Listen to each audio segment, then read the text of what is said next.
नमस्ते दोस्तों। Lord of mysteries की पहली किताब का अंत एक ऐसी घटना थी जिसने हम सभी के दिलों को हिलाकर रख दिया था। जब सेफरा कैसल के उस वीरान हॉल में सन्नाटा छा गया, जब द फूल यानी हमारे क्लाइम मोरिटी ने दुनिया को बचाने के लिए खुद को हमेशा के लिए सुला दिया, तो उस वक्त हर किसी के मन में एक ही डर था, एक ही सवाल था जो हर रीडर को परेशान कर रहा था कि अब टैरो क्लब का क्या होगा। क्या वो बिखर जाएंगे? क्या वो अपने लीडर के बिना कमजोर पड़ जाएंगे? लेकिन दोस्तों, आज की ये वीडियो आपके उस डर को खत्म कर देगी, क्योंकि बुक 2 यानी सर्कल ऑफ इनविटेबिलिटी में हमें जो देखने को मिला वो किसी चमत्कार से कम नहीं है। टैरो क्लब अब बिखरने वाला पत्तों का घर नहीं रहा, बल्कि ये एक लोहे का किला बन चुका है। आज हम टैरो क्लब के हर उस मेंबर की कुंडली खोलेंगे जो अब इंसान नहीं रहे, बल्कि वो चलते फिरते देवता बन चुके हैं। हम जानेंगे कि क्लाइम के सोने के बाद पिछले 6 सालों में उन्होंने क्या हासिल किया है, उनकी नई ताकतें क्या हैं, और वो कैसे पूरी दुनिया को अपनी उंगलियों पर नचा रहे हैं। तो चलिए इस महागाथा को शुरू करते हैं। सबसे पहले बात करते हैं उस कैरेक्टर की जिसका विकास सबसे ज्यादा चौंकाने वाला है, मिस मैजिशियन यानी हमारी प्यारी फोर्स वॉल।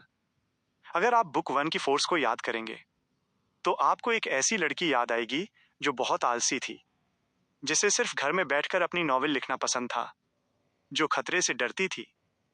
लेकिन बुक 2 की फोर्स वॉल को देखकर आप पहचान नहीं पाएंगे। फोर्स अब डोर पाथवे की सीक्वेंस टू एंजल बन चुकी हैं। इस सीक्वेंस को कहते हैं प्लेन्स वॉकर। जरा सोचिए, इस शब्द का मतलब क्या है। प्लेन्स वॉकर का मतलब है वो जो आयामों के बीच चल सकता है। फोर्स अब सिर्फ पृथ्वी पर नहीं बंधी हैं, वो ब्रह्मांड में सितारों के बीच सफर कर सकती हैं। वो आउटर स्पेस में जाकर वहां की जानकारी ला सकती हैं।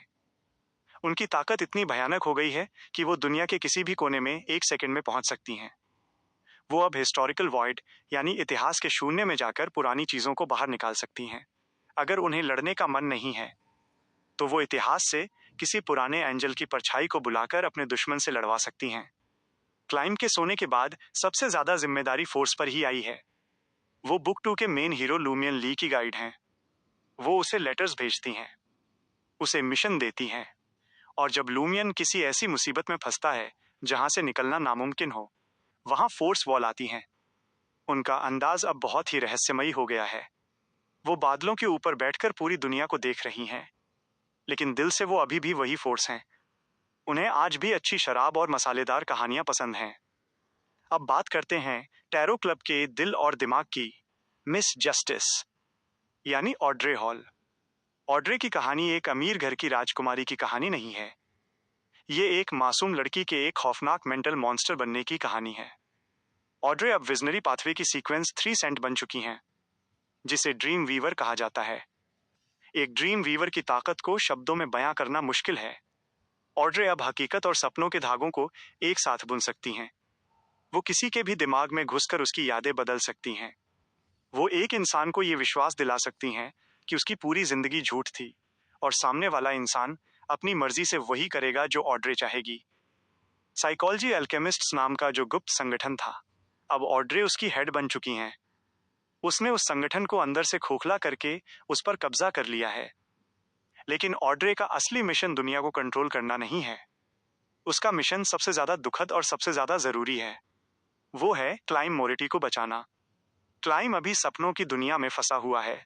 वहां वो लॉर्ड ऑफ द मिस्ट्रीज की पुरानी इच्छा शक्ति से लड़ रहा है। अगर क्लाइम पागल हो गया तो दुनिया खत्म हो जाएगी। ऑड्रे का काम है कि वो अपनी ड्रीम वीवर की ताकतों का इस्तेमाल करके क्लाइम के सपनों में जाए और उसके इंसानियत वाले हिस्से को बचा कर रखे। ये काम इतना भारी है कि शायद कोई और होता तो पागल हो जाता, लेकिन ऑड्रे मुस्कुराते हुए ये बोझ उठा रही है। तीसरे सबसे खतरनाक मेंबर की बात करते हैं, मिस्टर हैंग्ड मैन यानी एल्गर विल्सन।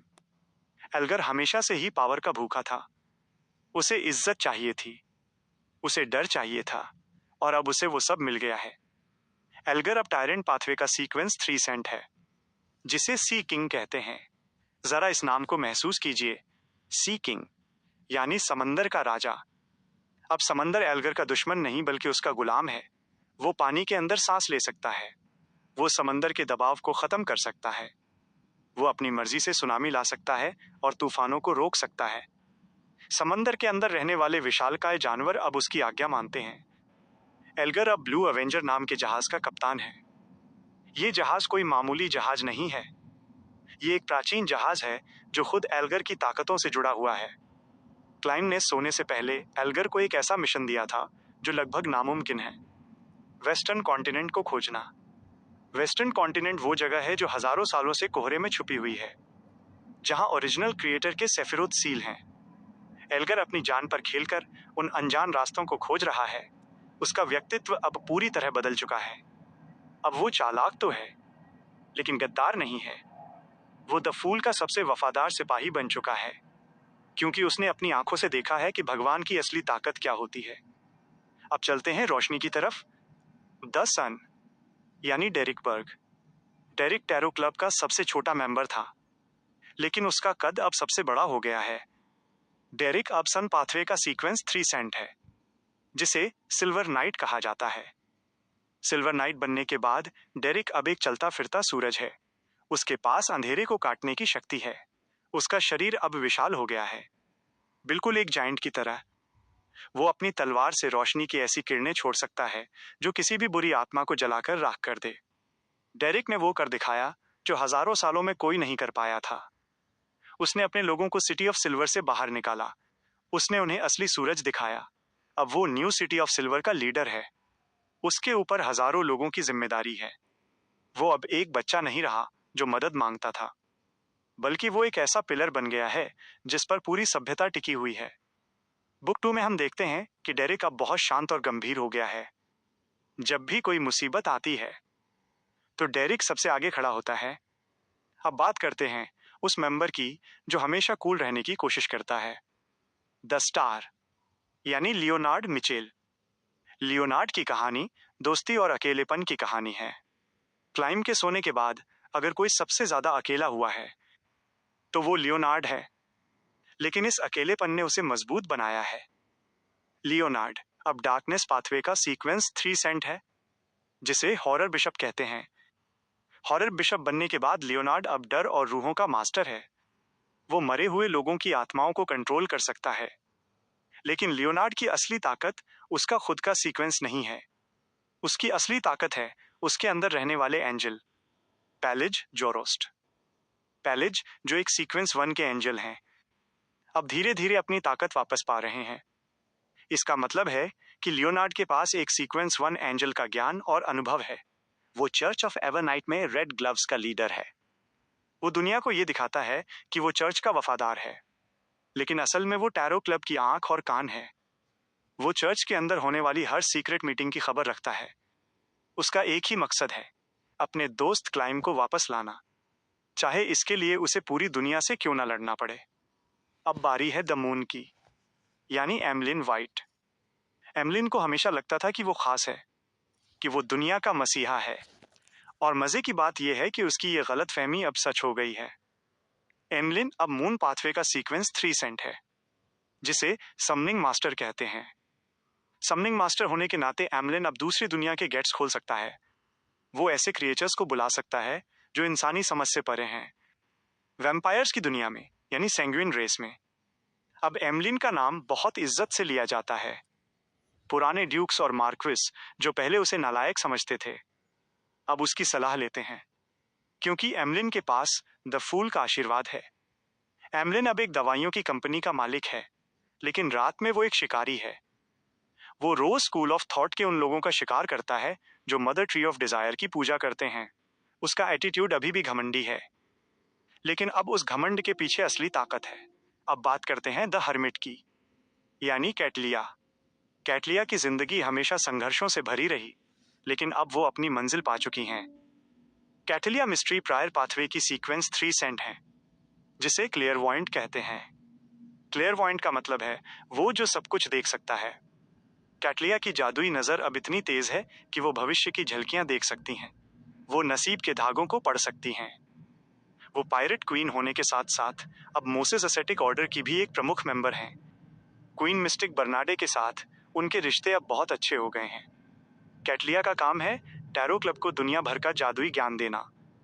अगर किसी को कोई सीक्रेट जानना है जो इतिहास के पन्नों में खो गया है, तो कैटलिया उसे ढूंढ निकालती हैं और आखिर में हमारी सबसे छोटी लेकिन सबसे सख्त मेंबर मिस जजमेंट यानी जियो डेरेचा।